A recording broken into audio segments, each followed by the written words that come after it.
আবারও সংবাদ মাধ্যমের কর্মীর ওপর হেনস্থা। ঘটনাটি ঘটেছে সিতাই সাতভান্ডারি গ্রামে। ওই সাংবাদিকের নাম সাবিনুল হক ফের সত্যি খবর সংগ্রহ করতে গিয়ে বাধার শিকার। যখন দুর্গন্ধে অতিষ্ঠ গ্রামবাসীরা ব্রয়লারের খামার বন্ধের দাবিতে সোচ্চার, ব্রয়লারের খামারের দুর্গন্ধে এলাকায় থাকা দায়। খবর সংগ্রহ করতে গিয়ে খবরে বাধা এবং মোবাইল কেড়ে নেওয়ার অভিযোগ ব্রয়লার খামারের ঘনিষ্ঠ এক ব্যক্তির বিরুদ্ধে।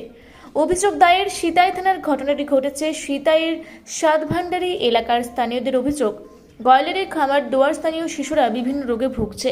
পাশাপাশি মাছের উপদ্রব বেড়ে চলেছে, ফলে এলাকার বাসিন্দাদের সমস্যা হতে চলেছে। জানিয়েও কাজের কাজ হয়নি বলে অভিযোগ। আজ সকালবেলা বিভিন্ন জায়গায় আবারও অভিযোগ জানিয়ে ক্ষোভ প্রদর্শন করেন এলাকার বাসিন্দারা।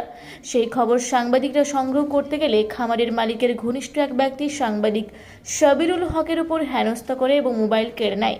এই ঘটনার তীব্র নিন্দা জানান এলাকার বাসিন্দারা। এ বিষয়ে স্থানীয় এক বাসিন্দারা, বেশিরভাগ মানুষ বিভিন্ন রোগে ভুগছে, দুর্গন্ধ থাকা দায়, পাশাপাশি সেই খামারের ভিতরে নেশার সামগ্রী বিভিন্ন সময় পাওয়া যায়। তাই প্রশাসনের দৃষ্টি আকর্ষণ করে তারা জানান অবিলম্বে সেই খামার বন্ধ করে দিতে হবে। এই বিষয়ে সিতাই প্রেস ক্লাবের সভাপতি, ঘটনার সত্যি নিন্দনীয়। এই বিষয়ে সিতাই প্রেস ক্লাবে কোনো পক্ষ থেকে অভিযোগ দায়ের করা হয়েছে। এই বিষয়ে সিতাই থানার পক্ষ থেকে জানা যায় পুরো ঘটনা খতিয়ে দেখা হচ্ছে। যে আপনারা যে ফার্ম দিয়েছেন, এই ফার্মের দুর্গন্ধের ফলে যে পাড়া প্রতিবেশী যে শিশুরা সবাই অসুস্থ হয়ে পড়ছে, বিষয়টা নিয়ে কি বলবেন? অ্যাকচুয়ালি আমি তো একটা মানে 3টা লট হবে, এটা তো প্রথম লট না যে এরকম কিছু ব্যাপার আছে। আর হচ্ছে সে গন্ধর বিষয়, আমি প্রথম লাটটা করছিলাম সেরকম কিছু হয়নি, কিছু প্রবলেম আসেনি। সেকেন্ড লাটটায় আমি মানতেছি একটু আমার ম্যানেজমেন্টের জন্য হালকা একটু হয়তো গন্ধ ছড়িয়েছে। তো আমি পাড়াপতির কাছে রিকোয়েস্ট করছিলাম যে কী কয় আমাকে আর একটা চান্স দেওয়া হোক, যেহেতু আমি এত টাকা ইনভেস্ট করেছি। আমি তো আর অন্য এই ইয়েতে টেক্সটাইলে অন্য কিছু ব্যবসা হওয়ার এখন খুব সম্ভাবনা কম। ইনভেস্টমেন্ট অনেক বেশি করেছি, সেইটু আমি পাড়াপতির কাছে রিকোয়েস্ট করেছি যে একটা লার আমাকে আপাতত দেন, যদি এরপরে গন্ধ হয় কি কিছু অসুবিধা হয় আপনাদের, তাহলে আমি আপনারা যে বলবেন বন্ধ করতে বললে আমি বন্ধ করে দেবো।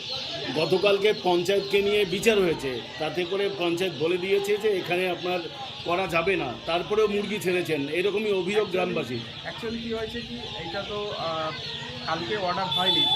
পোলট্রি ফার্মে আমি কন্ট্রাক্ট ফার্মিং করি, তো এই বাচ্চাটা মোটামুটি 20 দিন আগে থেকে অর্ডার ছিল।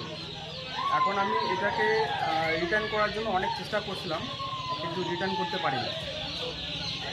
সেই ফলে আমার আজকে সকালবেলা বাচ্চাটা আনা হয়েছে।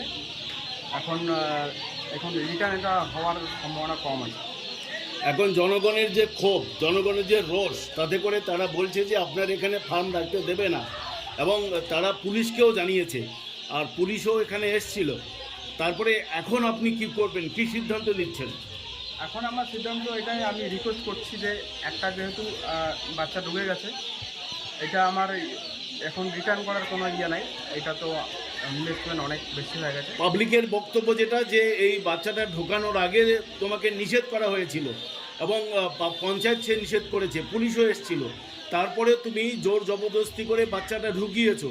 এবারে ওরা বলছে যে না, আমরা ওটা মানবো না, বেলা 2টো নাগাদ তাদেরকে সময় দেওয়া হলো, এরকমটাই বলছে। কি বলবে এইটা? এখন পুলিশ স্টেশন গিয়েছিলো, পরবর্তী পুলিশ স্টেশন গিয়েছিলো, দেখা যাক কী সিদ্ধান্ত নেয়, সেই সিদ্ধান্ত হিসেবে আসবে। তা তুমি কি এই বিষয়ে পুলিশের কাছে যাবে আবারও? না, কমপ্লেন করছিল, হয়তো আসবে মোটামুটি 12টা 12:30 দিকে আসবে, মনে হয় আসবে। সেই হিসেবে বসে একটা আলাপ আলোচনার ব্যাপারে কী করা যায় সেই বিষয়ে গিয়ে সাংবাদিকদের উপর আক্রমণ, কি বলবেন? এটা অন্যায়, এটা অন্যায় করছে উনি। আপনারা তো দেখেছেন ঘটনাটা? সবাই দেখেছি, সবাই দেখেছে, এটা অন্যায় করছে উনি। যে ব্যক্তি এরকম করলো তার নাম কি? প্রদীপ বর্মন, বাবার নাম ভেসলা কেতলা। এখানেই বাড়ি? হ্যাঁ, বাড়ি আর সাতভান্ডারি। উনি কি কোনো দলের সাথে যুক্ত? উনি মনে হয় মাল টাল খেয়ে আসছে, দলের সাথে যুক্ত না হলে তো মানে ও মাল খেয়ে আসতো না, মানে কিছু খোয়াইছে, মালটাল খোয়া পাঠিয়ে দিছে। আপনারা কি চাইছেন তাহলে? ওদের শাস্তি দাবি করি। কি নাম আপনার? আব্দুল মিয়া। এই জায়গাটার নাম? সাতভান্ডারি। কোচবিহার থেকে আবির সিংহের রিপোর্ট, রূপসী বাংলা মিডিয়া।